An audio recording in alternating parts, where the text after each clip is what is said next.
Assalamualaikum, we're back for the second segment of... Oh, you got to stop surprising me like this, man. Tell me. Okay, welcome back to CFL's On The Ball show. This one is all about the quarter-final action that took place down at Wanstead today. We're going to go straight to the results because we can get chatting about it. We can take it game by game. So when you're ready, guys, let's have a look at the results. I'll run you through them. There was 4 games that took place, quarterfinals. That's what you'd expect. The first one between FC Bengals and Ace, 0-0. So the first team to take them 0-0 and take points off them nearly, and then went to the what all I can describe as the worst penalty shootout ever. I don't think I've anything. Can't blame the pitch because if both teams had the same kind of spot to take it from. So you can see it on your screen right now. In the end, FC Bengals scraped through. So well done to FC Bengals. Continue to win. Doesn't really matter how that is.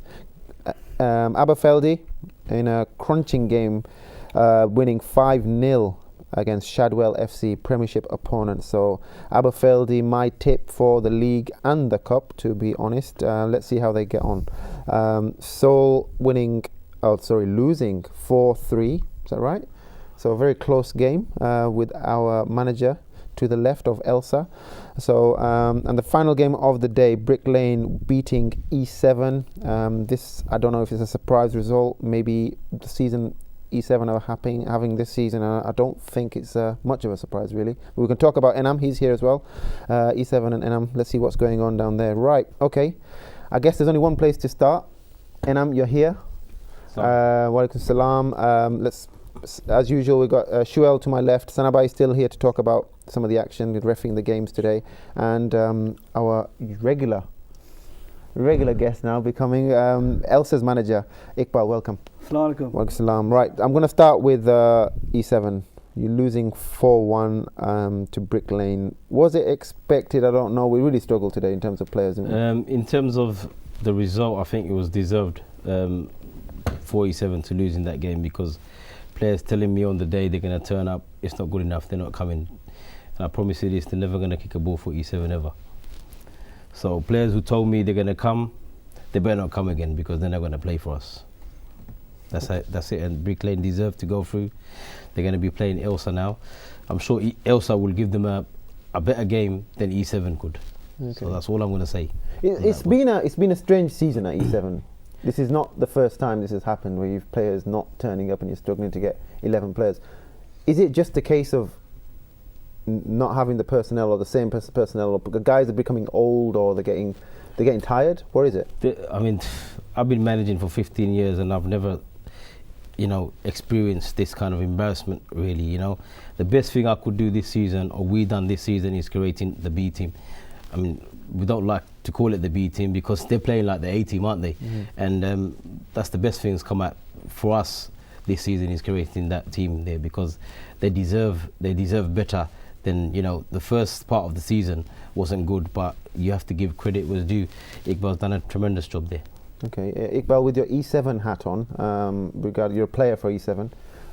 What happened today? Because for those that were there, you did have an outstanding game. I know you've not been playing for a while, but you didn't show, and you really did yourself justice today. So, but what was the key issue for today's game? Lack of commitment and players letting us down. Obviously, a big well done to the players who did turn up. Playing with 8 men is always very difficult. And to tell you the truth, I don't think we did too bad. Considering it was only 4-1. Because the first half time it was only 1-0, and for a second I thought that we could get a draw because we had Josh turn up. We did have Josh turn up, at the second half. We played really well, even with 8 men. I think they conceded a lot of offsides, so our back two, shall I say, played really well, and with you being in goal, was great. But players letting down, it's not good enough. The experienced players not turning up, promising that they are going to come and not turning up. It's not on. It shows a very bad example of them and a club as well, and they've let everyone down, to be honest. And it's a cup game as well. Okay. Considering we lost our chances for winning the title, or even coming second, the only hope for us to win something was the cup.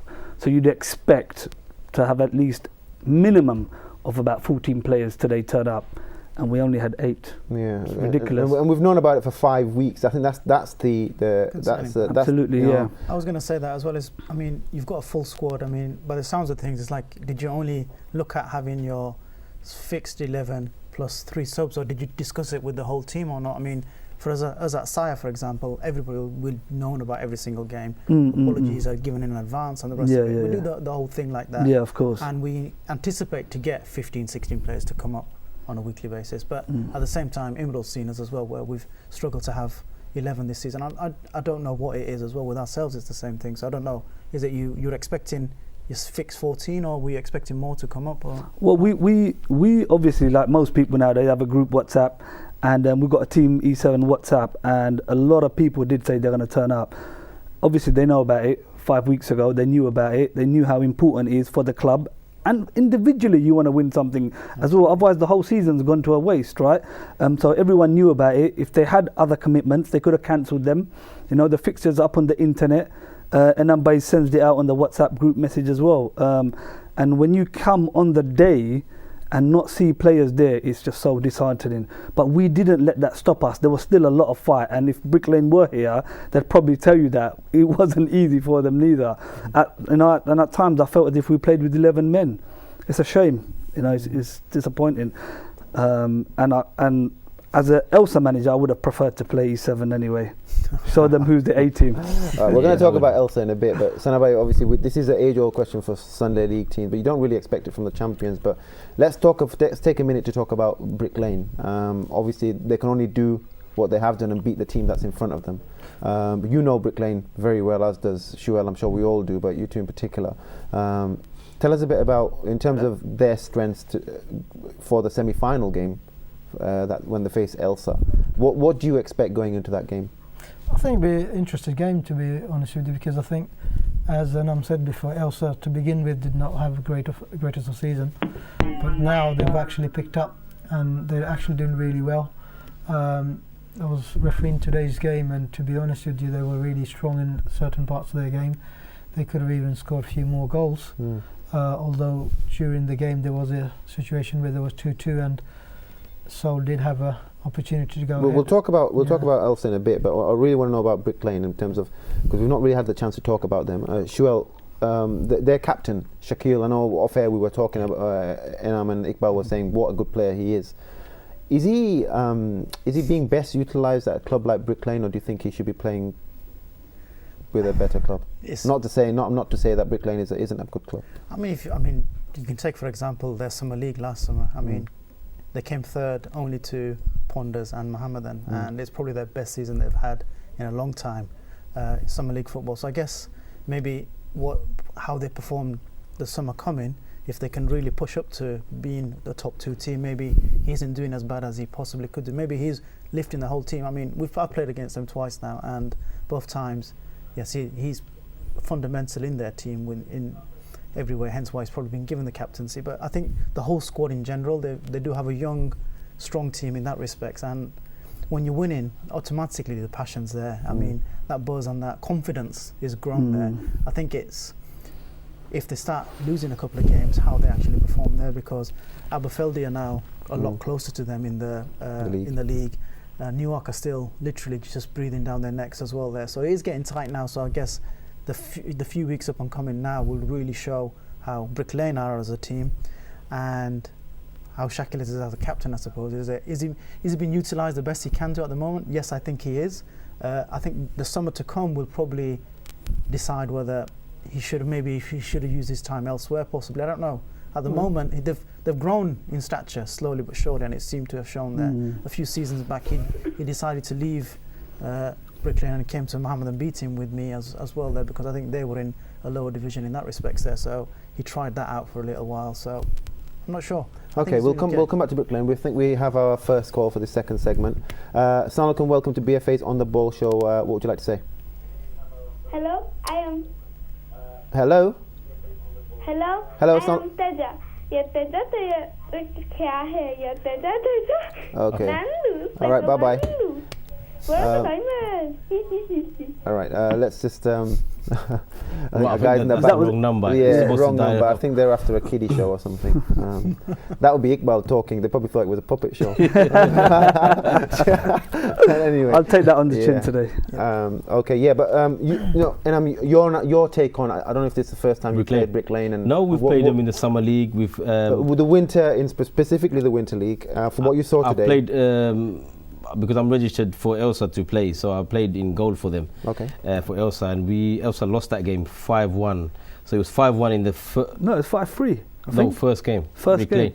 Brick Lane won that game for 5-1. First half it was done and dusted, but the second half they couldn't score any goals. Brick Lane, and I was playing in goal. I think that's why.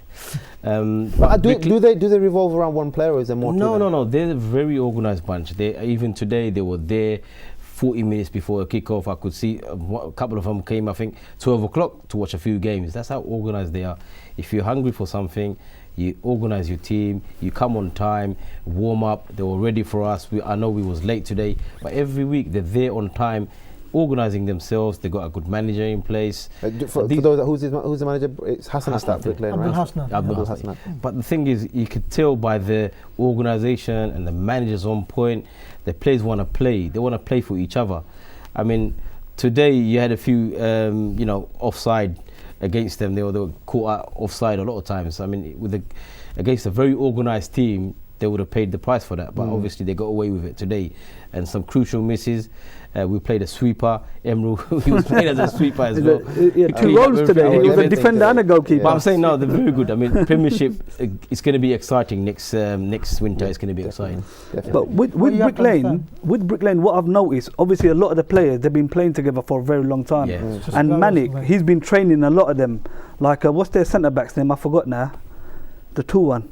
What's that?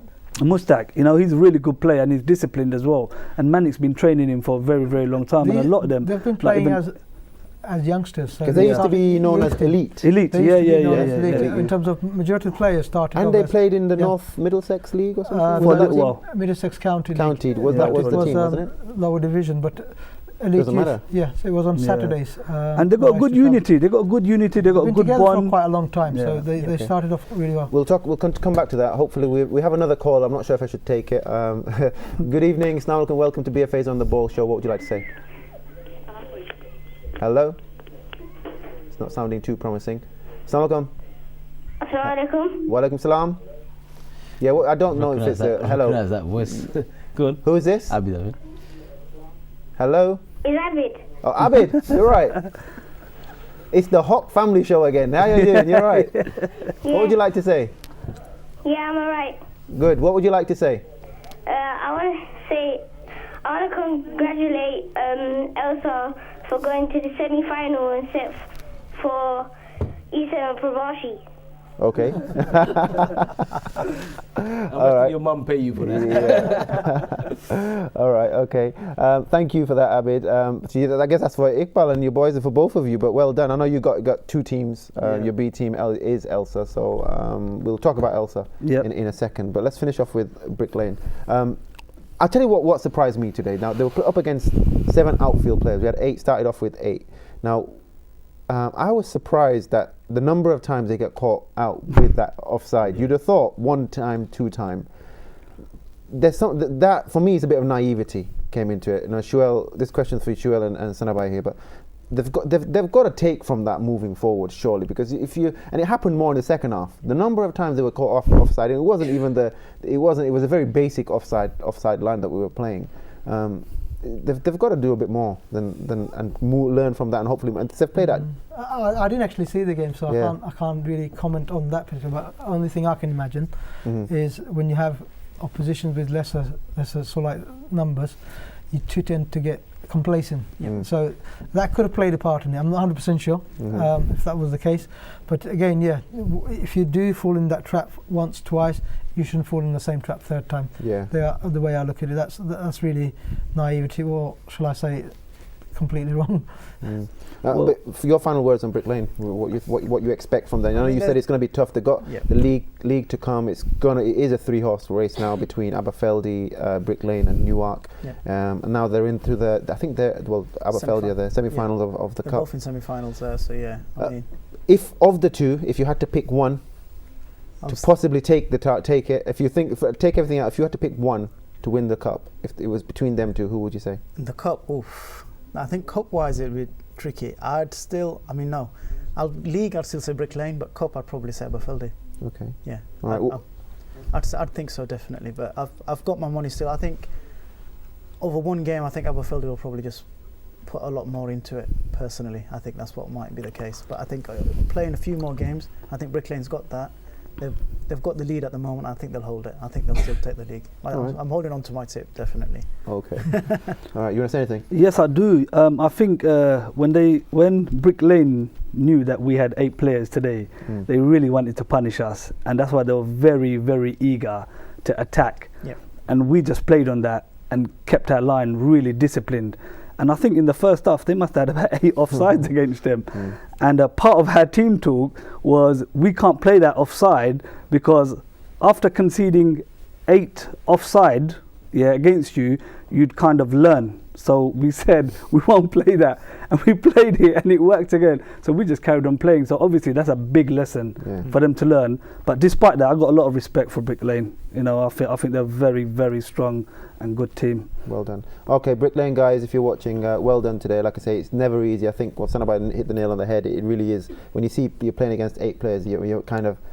I know they came in there expecting. They were disappointed. And I was speaking to Shaquille as I was still waiting for the other boys to turn up. They really wanted a game today. They were expecting a battle. They wanted to play against 11. They wanted to win it in the right fashion. So it says a lot about you boys. Good luck in the semi-final where you'll be facing my man to my right of me. Let's talk about Elsa's game today. Sanabay, you were reffing the game today. It was good. Sounded like a really good game. It was. It was quite an interesting game because, to begin with, it wasn't as open, or it wasn't that distance in terms of the score. It was quite close. The situation was that 2-2 at one point, where actually Seoul could have taken the lead if they took their chances. But also Elsa missed quite a few chances, especially one from 1-1 with your striker. What's his name? Bradley, and he's a decent player, to be honest with you. I was surprised to see him miss that goal.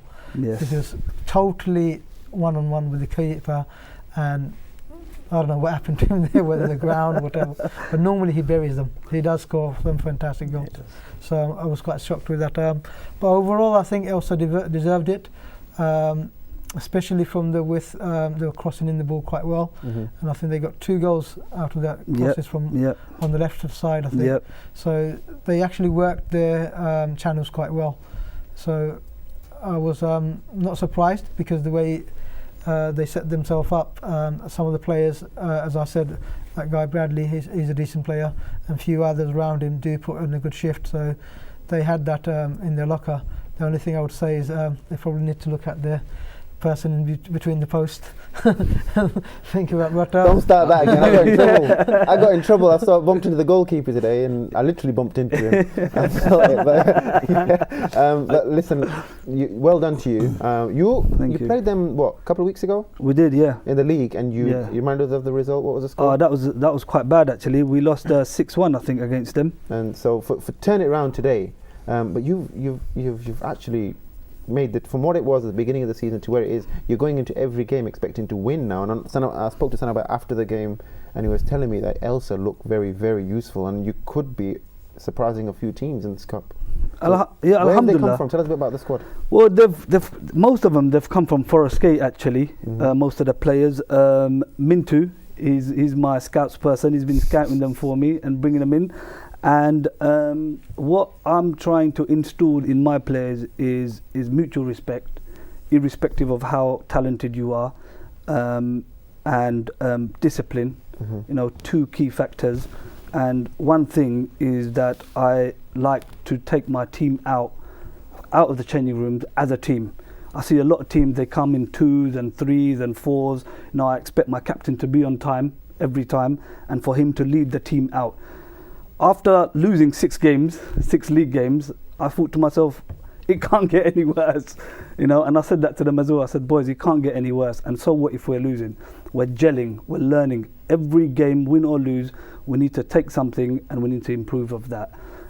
In terms of today's tactics, It was Don't quite give simple. anything away, the tactics. Today's tactics was that we played 4-4-2.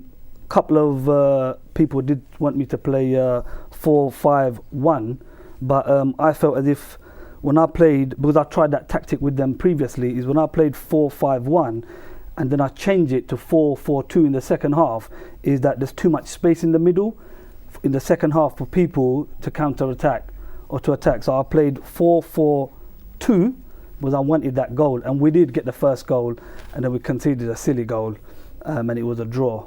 And coming to the second half, I said to them, boys, we're going to get another goal. I know that, you know. My centre mid, Lukman, oh man, he's been putting on a shift. You know, every week I have to say something good about this guy. You know, I have to boost him up every Sunday.